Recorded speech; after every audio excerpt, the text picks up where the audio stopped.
Nomiki Kaz last night reporting for the Young Turks broke a story about Democratic Party politics in New York. Now this is a really, really important one. It revolves around not just the Democratic Party and the Republican Party, but the Independent Democratic Conference, that is the IDC in New York. See, if you're not familiar with New York politics, what happened was a group of renegade, that makes them sound too cool, Democrats broke off from the Democratic Party and decided that they were going to work with the Republicans and swing power in the Republican direction. Now, that seemed to coincide with the reign of Governor Andrew Cuomo, and I'll give you the details on that. That was greatly frustrating to progressives in New York. And Nomiki last night broke the story that the reign of the IDC is over. Interesting, so here's a tweet in the middle of the night. I think she had it at 12:30 Eastern. Breaking, insider sources say Governor Cuomo calling for an independent Democratic conference to disband as soon as tomorrow. Another source, a last minute call with the New York State Senate Democratic Conference is scheduled for tomorrow morning. Now that all turned out to be true and now confirmed by the New York Times and others. And she does have excellent sources, bless her heart. So let's go to the New York Times for an explanation of what happened. Two warring factions of Democratic lawmakers, they explain, have agreed to reunite and even end, I should say, 7 years of infighting that has helped give Republicans a foothold of power in Albany in a dramatic upheaval of New York politics. Now I'm going to tell you why Cuomo is doing this today. Now, Cuomo will say, golly gee, me, I don't have anything to do with the IDC. That's not my group. That happens to be a breakaway group of Democrats that has nothing to do with me. Let's find out about that. An alliance in the state Senate between Republicans and a renegade group of Democrats known as the Independent Democratic Conference was formed during Governor Andrew Cuomo's first week in office. Okay, well, that's our first clue. So, he gets in the office and then all of a sudden there is this breakaway group that somehow happens to hand Republicans power. Now, if you're asking, why would a Democrat want Republicans in power in any way, even this weird convoluted way? Well, it's so that whenever he passes anything, he seems like a hero. Oh my God, I got it passed anyway. And whatever he doesn't want passing, the Republicans, I know it's a deeply blue state, but the Republicans made me do it. The IDC, what could I do? There was nothing I could do. Did we give more advantages to all my donors? There was nothing we could do. In the first week, it was not well disguised. Okay, so for years, Mr. Cuomo, again, the New York Times continues here, had said it was not in his power to arrange a quote shotgun marriage between Mr. Klein and Miss Stewart Cousins. She leads the main Democrats in New York. And as a deal came together, the governor was very much in the middle of it. That's interesting. He said he had nothing to do with it and couldn't do anything about it. All of a sudden he's doing the deal and he was right in the middle of it. In fact, he's the one orchestrated. Nomiki reporting that he's the one that called the meeting. He's the one that led the meeting. And at the end of the meeting, the IDC was gone. Turns out there was a lot that Governor Cuomo could do about it. He just chose to do it now. And the timing is interesting. So let's get into that. Why is he doing it? Well, he has a strong primary opponent, which is of course making him move to the left. Say it with me. Of course, progressives fight.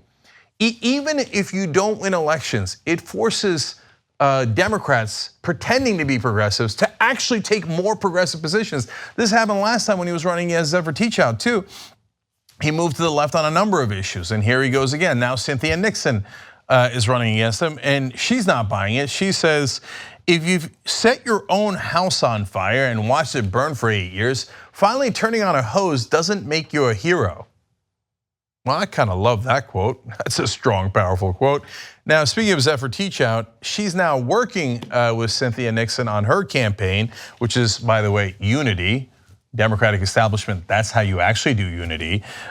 She says Mr. Cuomo's role in unification amounted to, quote, a confession of his complicity of Republican control for the last 7 years. Well, it's really a fair point. If you said there's nothing you could do about it and all of a sudden you're the one who ends the IDC and they started a week into your tenure and then you end it whenever you like, Makes it seem like there was a lot you could have done about it at any time that you wanted. Okay, Cuomo announced that Klein, who is the leader of the IDC, must end the IDC altogether. This is according to State of Politics. It's a website in New York. Stewart Cousins will be the sole leader of a reunited Democratic Party, and Klein will serve as a deputy. So when you issue an edict to the so-called leader of the IDC, you will end your group now, and he bows his head, it looks like you were in charge. And as they explain further, without Cuomo's support, Klein has nowhere else to go. Might as well negotiate the terms of your surrender before your options get even worse. So an anonymous Democratic insider said, "We can now leave this ugly chapter behind us and work together as one party." An ugly chapter, okay. Then Cuomo, funny enough, went and gave a speech right afterwards. This one was public. The meeting that ended the IDC was in private. By the way, attended by powerful forces within the Democratic Party and including Joe Crowley, who's a congressman and a power broker within the Democratic Party. And if there's going to be any backroom deal, Crowley's going to be in it. And apparently he was fine with the IDC. He was fine with the Democrats not being united in New York. And all of a sudden they decided, oh, by the way, not only does Cuomo have a primary, but so does Joe Crowley, with a very progressive Alexandria Ocasio-Cortez, who's a Justice Democrat. All of a sudden, Crowley and Cuomo get together, like, we need unity, right? I mean, we're progressives, right? Of course. IDC, what do you guys do? Come on, let's end this. How awfully convenient. Okay, so Cuomo goes and gives a speech publicly afterwards and says, "We have achieved political clarity." Well, that's good. I'm glad that this primary has caused clarity for you. So what's the clarity that you've achieved? He says, the clarity is this: everything we are for, they are against. It's that simple. The Democratic Party and the Republican Party are an antithesis, one of the other. It took you 7 years to figure that out? I mean, this is preposterous. It's all a matter of convenience for corrupt Democrats. They don't want to win on the policy issues. When it comes to their own race, they desperately want to win and hold on to power and raise the money and then wield that power on behalf of the people who gave them the money in the first place. But when it comes to policy issues, they don't really want to fight. They don't really want to win. So they'll use any excuse to make sure that, oh, golly gee, we lost again, even in a deeply blue state. Nothing we could do. So now all of a sudden, he's running in a primary, he's challenged on the left, and he's like, I just achieved clarity. I had an epiphany. It turns out the Republican Party and the Democratic Party are two different parties, and they're opposed to each other. Why didn't anyone tell me?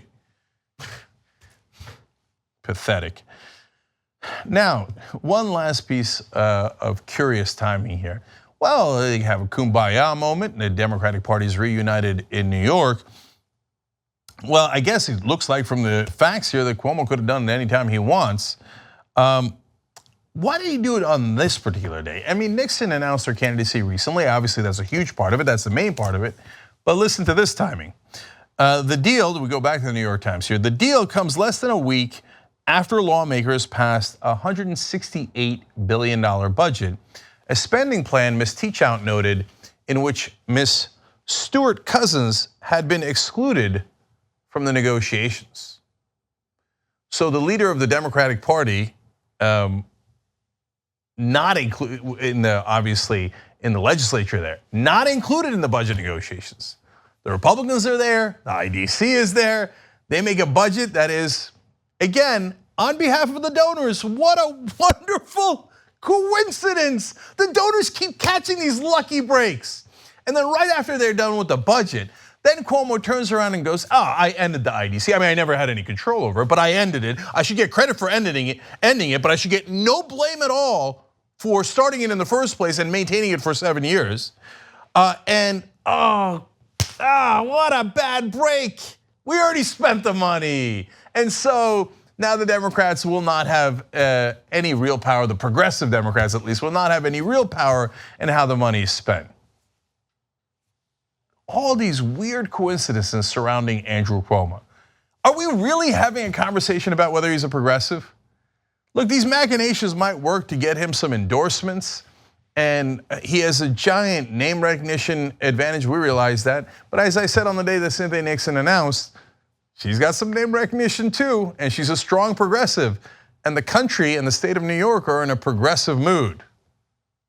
Let's see what happens. I think this race is far more interesting than people realize. If you become a member of the Young Turks, you'll be saying, I'm like a smart person.